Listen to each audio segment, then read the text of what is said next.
Shalom saudara-saudara yang dikasihi oleh Tuhan. Perjalanan hidup orang Kristen itu adalah perjalanan masuk ke dalam pintu yang sesak itu. Sehingga saudara, ini sebuah perjalanan pengabdian yang tidak populer. Saudara, apakah saudara memiliki keyakinan bahwa jalan yang saudara tempuh adalah sebuah jalan yang berharga? Hal itu tergantung bagaimana saudara mengenal Yesus Kristus dalam hidup saudara. Salam jumpa dalam program Tuhan adalah Gembalaku. Saudara, ketika kita sebagai orang percaya berada di tengah-tengah persekutuan orang-orang percaya, dan persekutuan itu begitu hangat dan begitu semangat, maka saudara, hal ini pasti mempengaruhi spirit kita sebagai orang percaya. Namun saudara, kenyataan seringkali tidak seperti itu, bukan? Kita bisa berada di antara orang-orang percaya yang sedang merosot dan tidak lagi ada bersama dengan kita, melainkan menyibukkan diri dengan hal-hal yang lain. Bagaimana dengan spirit kita? Saudara, ada orang berkata bahwa perjalanan menuju kemuliaan Kristus seringkali adalah sebuah perjalanan seorang diri. Saudara, tidak heran Tuhan Yesus berkata, masuklah kepada pintu yang sesak itu. Itulah pintu yang tidak populer. Dan yang pasti tidak terlalu banyak orang mau masuk ke sana. Saudara, bagaimana kita jalan di jalan yang seperti itu? Saudara, mari kita membaca 2 Timotius pasal 4. Ayat 9 sampai 22. Berusahalah supaya segera datang kepadaku, karena Demas telah mencintai dunia ini dan meninggalkan aku. Ia telah berangkat ke Tesalonika, Kreskes telah pergi ke Galatia, dan Titus ke Dalmatia. Hanya Lukas yang tinggal dengan aku. Jemputlah Markus dan bawalah ia kemari, karena pelayanannya penting bagiku. Tikhikus telah kukirim ke Efesus. Jika engkau kemari, bawa juga jubah yang kutinggalkan di Troas di rumah Karpus, dan juga kitab-kitabku terutama perkamen itu. Alexander tukang tembaga itu telah banyak berbuat kejahatan terhadap aku. Tuhan akan membalasnya menurut perbuatannya. Hendaklah engkau juga waspada terhadap dia, karena dia sangat menentang ajaran kita. Pada waktu pembelaanku yang pertama, tidak seorang pun yang membantu aku, semuanya meninggalkan aku. Kiranya hal itu jangan ditanggungkan atas mereka. Tetapi Tuhan telah mendampingi aku dan menguatkan aku, supaya dengan perantaranku Injil diberitakan dengan sepenuhnya, dan semua orang bukan Yahudi mendengarkannya. Dengan demikian aku lepas dari mulut singa. Dan Tuhan akan melepaskan aku dari setiap usaha yang jahat. Dia akan menyelamatkan aku sehingga aku masuk ke dalam kerajaannya di sorga. Baginya lah kemuliaan selama-lamanya. Amin. Salam kepada Priska dan Aquila dan kepada keluarga Onesiphorus. Erastus tinggal di Korintus dan Trofimus kutinggalkan dalam keadaan sakit di Miletus. Berusahalah kemari sebelum musim dingin. Salam dari Ebulus dan Pudes dan Linus dan Claudia dan dari semua saudara. Tuhan menyertai rohmu. Kasih karunia-Nya menyertai kamu. Saudara yang dikasihi oleh Tuhan, bagian firman Tuhan yang kita baca hari ini adalah bagian yang terakhir dari surat Paulus kepada Timotius, yaitu surat yang kedua. Dan kalimat terakhir dari Rasul Paulus sebelum ia menjadi martir Kristus adalah sebuah surat yang sangat ironis. Seorang seperti Paulus yang berjerih lelah dan berjuang mati-matian dan bahkan menjadi teladan yang sejati di dalam mengikut Kristus, ternyata tidak pernah ideal kehidupannya. Dia seorang yang berkobar-kobar, tidak selalu ada bersama orang-orang yang dapat dipercaya, yang selalu memberikan dukungan kepada dia. Ada saja orang-orang yang meninggalkan dia. Saudara, apakah pesan firman Tuhan bagi kita?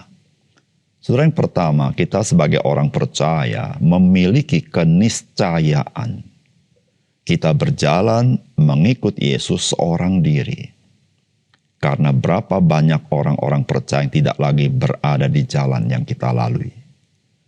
Namun satu hal yang penting adalah kita harus berjalan senantiasa bersama dengan Tuhan Yesus. Saudara, firman Tuhan berkata begini, "Berusahalah supaya segera datang kepadaku, karena Demas telah mencintai dunia ini dan meninggalkan aku. Ia telah berangkat ke Tesalonika. Kreskes telah pergi ke Galatia dan Titus ke Dalmatia. Hanya Lukas yang tinggal dengan aku. Jemputlah Markus dan bawalah ia kemari karena pelayanannya penting bagiku. Tikikus telah kukirim ke Efesus. Jika engkau kemari, bawa juga jubah yang kutinggalkan di Troas di rumah Karpus.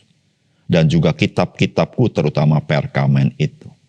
Alexander, tukang tembaga itu telah banyak berbuat kejahatan terhadap aku.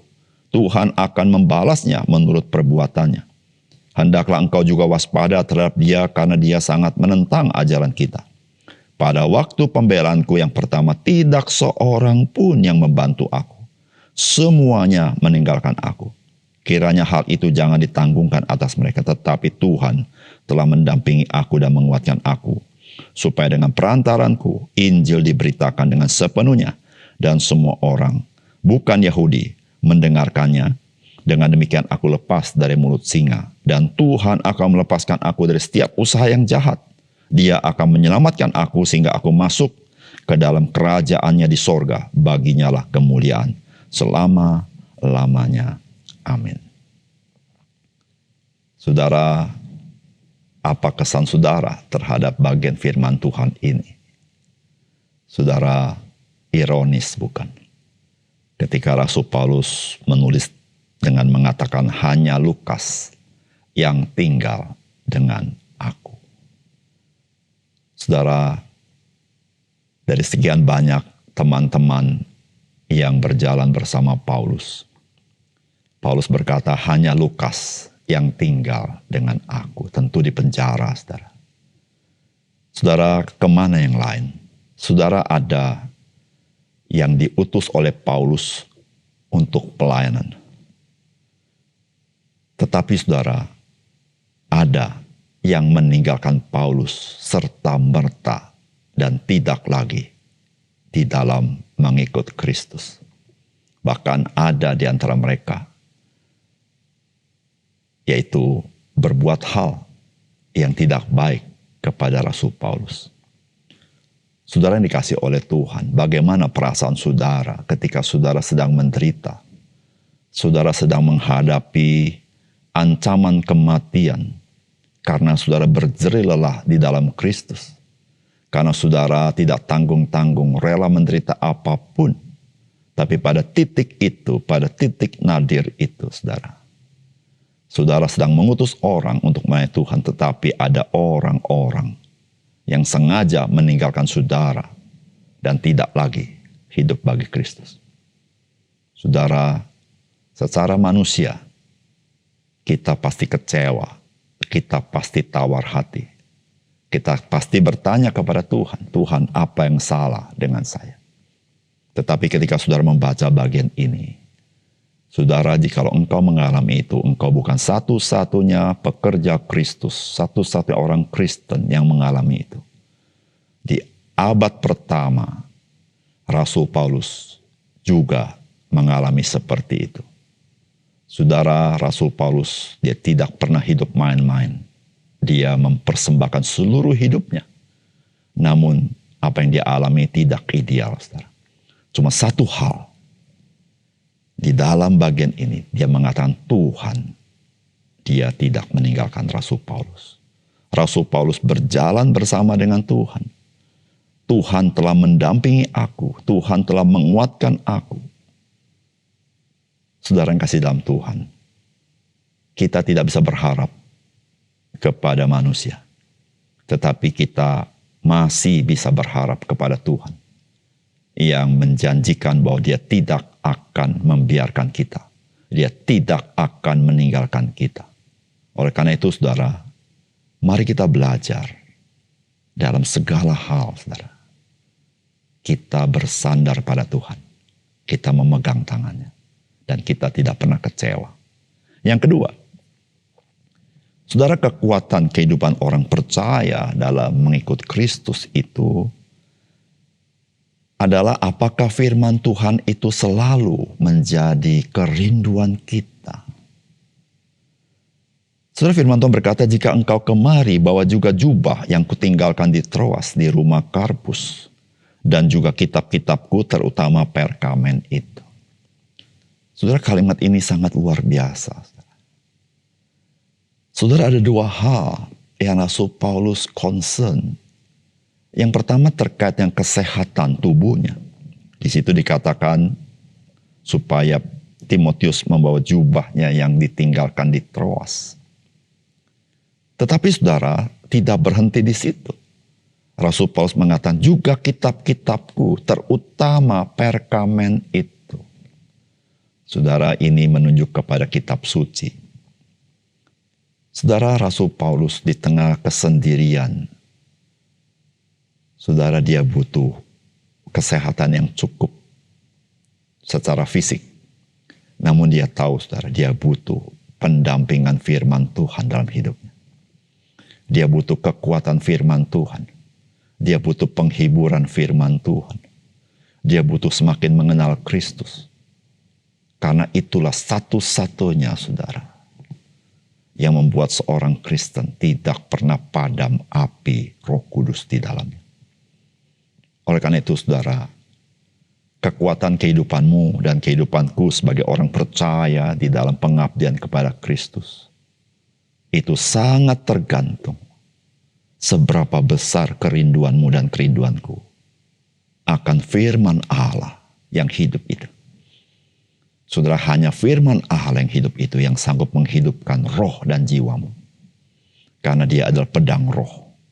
Karena Roh Kudus bekerja melalui firman-Nya.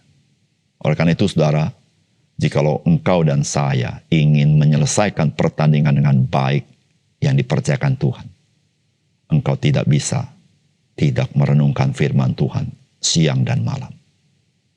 Hanya itu satu-satunya cara engkau dapat terus berbuah dan tidak pernah menjadi layu. Meskipun masa kekeringan datang, tetapi engkau tetap segar. Engkau tetap berbuah bagi Tuhan. Mari kita berdoa. Bapa surga, terima kasih untuk firman Tuhan yang sangat indah. Biarlah kami sebagai orang percaya, kami semakin mengenal Kristus. Karena kami tahu, semakin kami mengenal Kristus, semakin kami berkobar. Semakin kami mengenal Kristus, semakin kami serupa dengan Engkau. Sehingga satu kali kami melihat keindahan Kristus itu yang nyata. Dalam nama Tuhan Yesus kami berdoa. Amin.